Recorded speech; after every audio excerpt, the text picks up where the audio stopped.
Hello everyone, welcome to Wellness Wednesdays. My name is Deirdre and today I thought I'd share with you some purification techniques, or kriyas or dhautis as they're called in yoga. Now, I hope most of us brush our teeth every morning, so that's the first part of what we would do. Not exactly traditional Indian style, but very effective and highly recommended is an electric toothbrush, because it not only cleans the teeth but also the gum and gets the blood flowing to that area. I highly recommend it. Before I started using an electric toothbrush, I used to get these kind of mild toothaches or like nerve indications that something might be up. As if I might need to visit the dentist, but ever since using this, that's not a problem anymore. So, not exactly traditional yoga, but highly recommended. So try it if you haven't. Christmas is coming up, it's a great gift. So once you've brushed your teeth, what the yogis recommend, the cleaning of the teeth and the gums, bicarbonate of soda. So just putting some in your hand, just a little bit of the powder, licking a clean finger to wet it, and then dipping into the bicarb and rubbing it in circular motions on the surface of your teeth and the surface of your gums, all the way around, obviously at the back and the front and the up and the down and everywhere. Just the tongue and the teeth and the gums. Okay, and then drinking some water, just not swallowing, and then gargling with it, just to get that motion and cleaning it for that extra relief and removal of things that the toothbrush might not get to.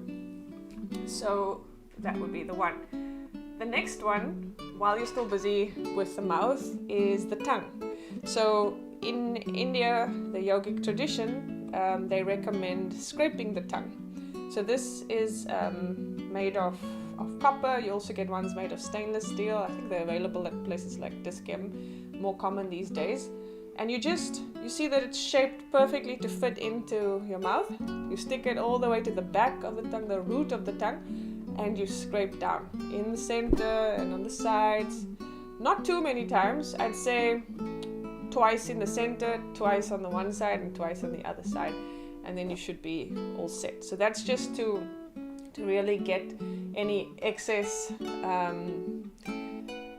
purification or dirt, germs, toxins from your tongue, especially what that may have accumulated overnight, because during the night the tongue is one of the ways that the body purifies, and that's why there's that halitosis or bad breath in the morning. It's a way of the body releasing, so we can help the body along with this tongue scraper.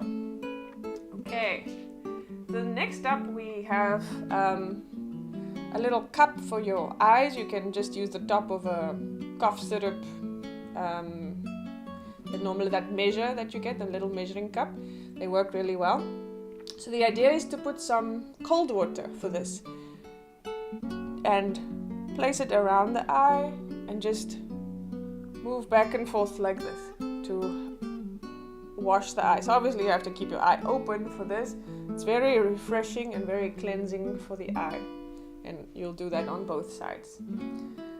While we're on the topic of cold water, another practice, kapala for the skull, is kapala dhauti, is to shower with cold water. Now I'm not going to demonstrate this for you, but what I would recommend is when you take a shower, preferably in the morning, to that last bit, just before you finish your shower, to turn it into, to turn the tap to cold, and then to place the water directly over your skull. And this can be quite invigorating for anyone who's tried cold water therapy or cold water immersion. It's quite a trend these days.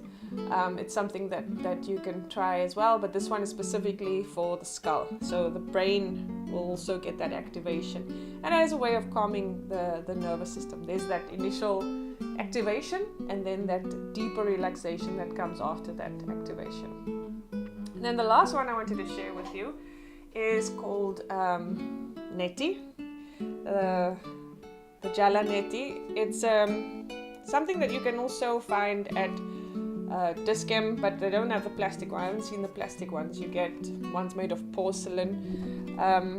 The idea is to mix warm or lukewarm water with some natural salt, so either sea salt or pink Himalayan salt.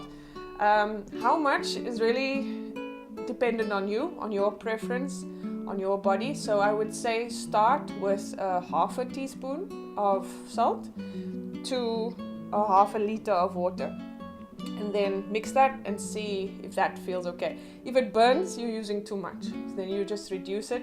If you don't feel like it's actually doing anything, or you don't feel that kind of cleansing effect, then add a little more and keep playing with it to get what works for you.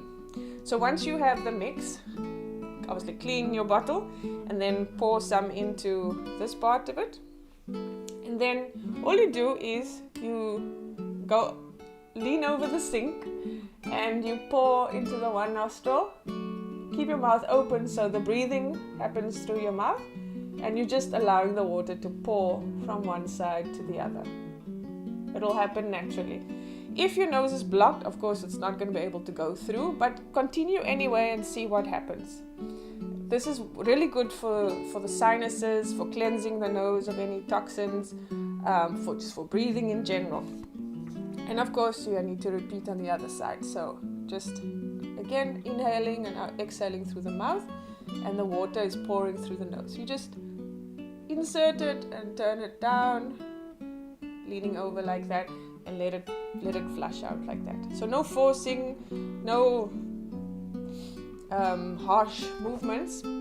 But once you have poured all the water through, you can hold one nostril closed and exhale firmly out of the other one, just to get that extra gunk, let's call it gunk, out of there. So I hope that's helpful. We've had the cleaning of the teeth, the cleaning of the tongue, washing of the eyes, cold water on the skull, cleaning of the teeth and the gums with the bicarbonate of soda. You can use that on the tongue as well. And then the neti pot with pink Himalayan salt or sea salt. All the best.